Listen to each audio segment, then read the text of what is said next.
Okay, so I thought what I would do today is show my slide copying setup. I have roughly about 100,000 slides from film days that I consider my keepers, and they're in about 8 different big, huge file cabinet drawers, industrial size and depth drawers, and 20 per page. And the idea is I want to go through quickly, copy as many as I can in one session. And typically I'll do 200 to 300 in one session. So the way I've got this set up is I'm using my my Olympus Micro Four Thirds OMD EM5 camera. All right, I like it because it has live view all the time. It has on the back, you'll see there's a the screen on the back I can flip up or down. All right, and so it makes it easy to see without having to put my eye up to it to view it or make any corrections. The lens I'm using is the old kit lens that came with the camera. It's simply a 12 to 50 millimeter lens, but it has the advantage that it has a macro mode on it. When I put it into macro mode, it locks in at 43 millimeter as the focal length. And then on top of that, I have this Nikon ES1, it's called, available for about $50 from B&H. And it's a slide copying adapter, the ES1 from Nikon. And it's basically 2 tubes, one inside the other. They slide in and out, and they rotate. And it's basically just a diffusion screen on the front with a couple of springs, and you pop a slide in there, and it holds it in place. That's really all there is to the setup. The last thing that I use, as you can see in the back, is I have an old light box that we used back in slide days. And basically that's my light source. So the idea is I just screw the adapter. This is always tough to do when nobody's watching. Yeah.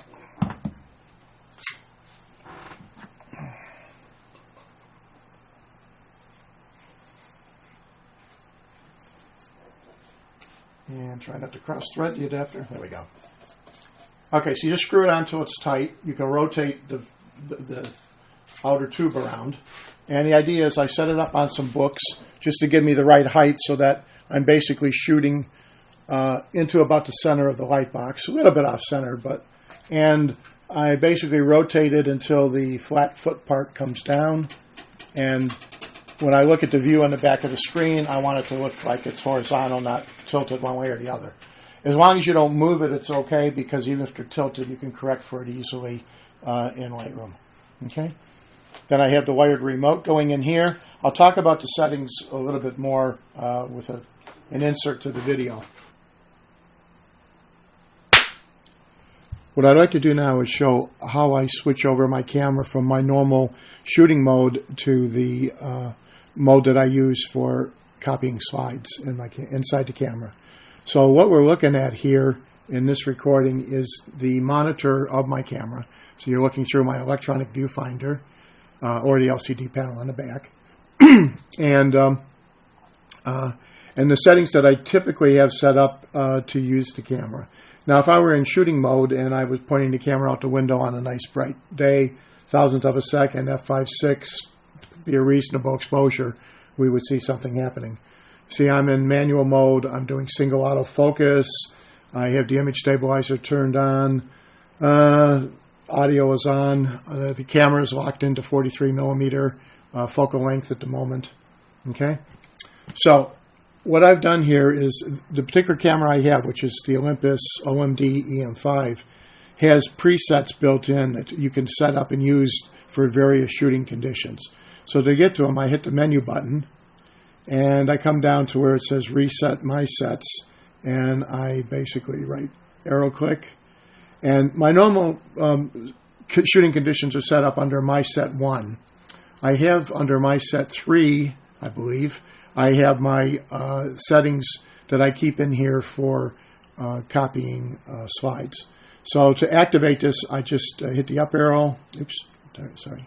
I just hit the enter button, and then I say yes, and that applies the settings for the third my set of settings to the camera. All right. Then I go back to shooting mode by hitting the start button, and basically this is where we're at. Now the Olympus has this neat little thing called the Super Control Panel. You push a button, and it allows you to set most of your parameters. So I'm doing 200 ISO, which is the native ISO for the camera. I'm doing a custom white balance mode. I'll show you how we get that in a second. These are corrections for temperature and brightness, temperature and tint in the camera. I'm only shooting RAW here, but if you were shooting JPEGs, you have natural vivid modes and portrait modes and all kinds of stuff you don't need. One of the things I do here is in the case I do shoot JPEG, I turn the sharpness down to -2 and the color saturation down to -2 when I'm copying slides, if I am using the JPEGs, but today we're not. Okay. The other thing that's important here is I'm in single shot mode, and I have a built-in anti-shock feature here.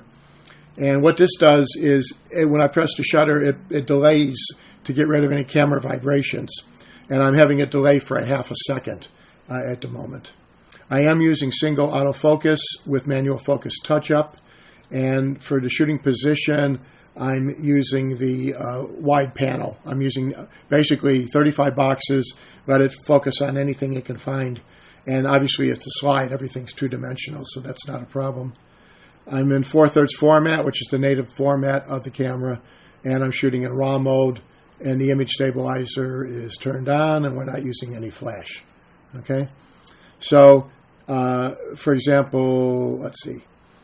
If I want to set a custom white balance, right now I have choices under white balance of, let's see, if I back it out. So that's your auto white balance. I have the camera right now pointing at the light box, but with the light turned off. So let me turn the light box on.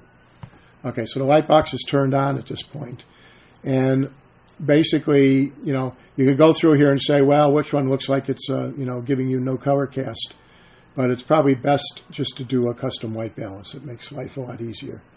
So what typically I'll do for custom white balance is I hit the info button on the camera, point the camera at a sheet of white paper. Well, that's my target basically. And basically you try to take a picture. And it doesn't like it at this point because it's too bright a light. So I'm going to have to play with the shooting parameters a little bit to darken it down, I think. Yeah.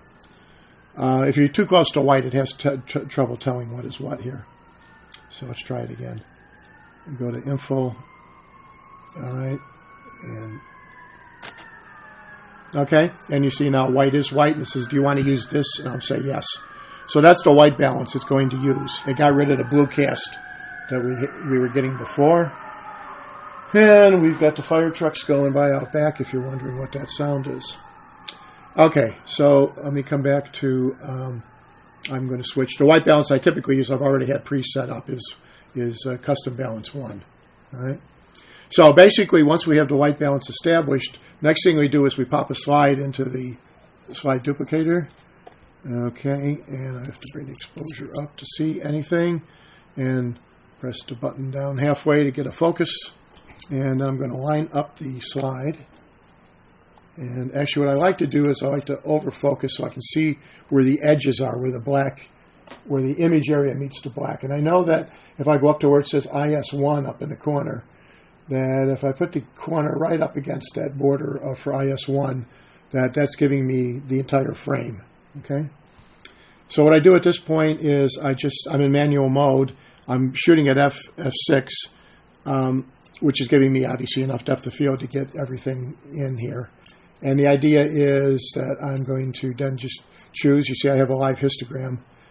I'm basically just going to choose what looks like a proper exposure for me. Two schools of thought here. We are shooting RAW, but we are shooting an image where we've already locked in any burnt-in highlights. or whatever.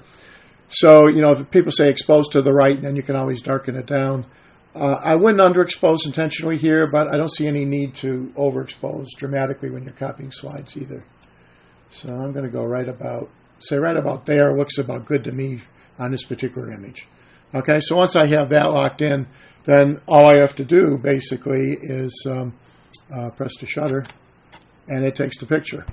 All right, and if I go into my playback mode, all right, it shows me what I got, what settings I used for it, at 1/25th of a second in this case. All right, and it's a full-size raw image, and you see the histograms. If you look at the histograms, look pretty decent here. If I step through the various display modes, that's the histogram. Okay, this is shadow highlights warning. If we were burning anything out or blocking up the shadows, we would get flashing either blue or red. That's a comparison. That's the full frame without anything over top of it. And just some overlay information, and then back to that view. So those are all views that are available in the playback mode for the camera. Okay, let's go back to the live view. So we come back to the live view. One of the other things I set up, I said, was the anti-shock, and the way we do anti-shock here. So go into menu. We come down to the custom menus, and trying to remember which one it's in is always tricky. You step your way through these menus.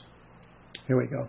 So we have a feature called anti-shock, and the idea of this is it says choose the delay between the shutter button being pressed and released. And what happens with live view is you have to close an open shutter to start with, and then you have to reopen it and then reclose it to take the image. And that can cause an extra vibration. So I can build in a shutter shock here of a value anywhere from 1/8 of a second up to 30 seconds. Okay. And typically when I'm doing this, if I'm using the cable release, I'll have it set for 1/8 of a second. If I'm not using the cable release and I just want to press the fire button, I'll give it like a half a second delay. That gives it a half a second for the camera to settle down in case I shook the camera when I was pressing the button. Now, shaking is not really a big deal here because you realize that the slide is attached to the camera. There's nothing to shake. The whole unit is shaking together. So in theory, you could be waving the camera over your head while you're taking the picture, and it's going to, not show you any blur. So let's keep it there at a half a second, okay? And oops. And if I go back to live view. Oh, and one other thing I do down here is because I have this iFi card, when you're using this particular camera, I have to go down into a utility menu and turn on the iFi card. Okay, so right there, that enables that on-off setting there enables and disables the connection to the iFi. It's a good idea if you're not, to leave the iFi on all the time. Because it basically does use up some of the battery. It's always trying to establish a Wi-Fi connection, with whatever's available. Okay. All right. So really, that's about all there is to this. There's not a lot to worry about. Let's see. Yeah, that's it. Really, nothing much to it. Very simple little system to use. Works very effectively. Pretty reliable, and you can do a lot of images in a very short time with this. So let me stop this recording at this stage, and I'll insert this into the other video, hopefully. But typically what I do is I pull a slide out, I use a camel hair brush, I simply brush it off a couple of times, put the slide into the holder, line it up, slide it back and forth till it lines up, and I have a mark I know which gives me the proper control. And then all I have to do is, I'm in manual mode, and I just change the exposure. I have a live histogram here, so I can see what should give me a good exposure. And I choose what I want for the exposure. And when I'm happy with the exposure, all I do is press the release. It takes the picture. And if everything works successfully, there's an iFi card in the camera. The iFi card has established contact with my computer, And if you can look in the corner of the computer, you see the picture is coming in there. I'm shooting just RAW in this case. It takes about 8 to 10 seconds for a RAW to come in. And when it comes in, I have it auto-importing directly into a folder into Lightroom. So there's the picture that we just shot. Okay. So then I'm happy with that. I pull the slide out, put it back in its spot, get another slide, brush it off. I have, if you really need to, I have a rocket blower brush. You can hit it a few times with that. But a couple of swipes with the brush usually is sufficient. Put the slide into the duplicator again. All right. And again, I press it down halfway to do a focus. And then I'm just going to play with the exposure to give me the exposure I think is correct. Take the picture. Again, if we watch over in Lightroom. On the computer, see it popped up quicker this time because the Wi-Fi was up and running. It didn't go into its like standby mode. All right. So it comes in fairly quickly here. And it hopefully should appear in a second. And it should be a butterfly. And there it is. All right. Now, you see when it does come in, there is a border around it. That's how much I'm losing. The Micro Four Thirds is a 4/3 format, and these slides are a 3x2 format, so obviously there's a little cropping. But the important thing is you see there's just a very fine little black edge on the left and the right. So the magnification is just about perfect to work with this lens. Now let's try a couple more. Take the slide out, put it back, pull another slide, brush it off. Okay, pop that in. Slide it across. And as always, when you're doing anything with a camera, the battery starts dying.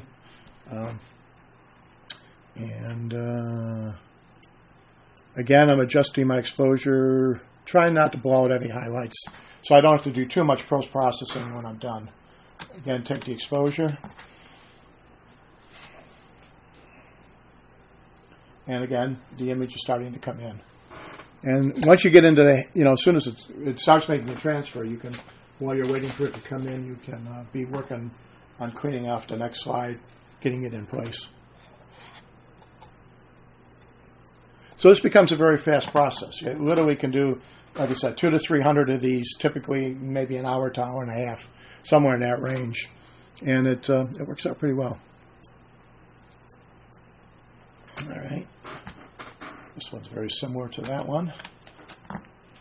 I've done a custom white balance off of the light box. So basically without a slide present, I just go in and have the camera assign a custom white balance based on the light that's coming out. It's a daylight balanced fluorescent light. It's a circular fluorescent tube. Been in the box for, God knows, 20 years probably. And I don't really care what color it is because it automatically corrects for it. All right? So really that's pretty much all there is to doing this. Couldn't be easier. All right? So I'm going to stop at this point.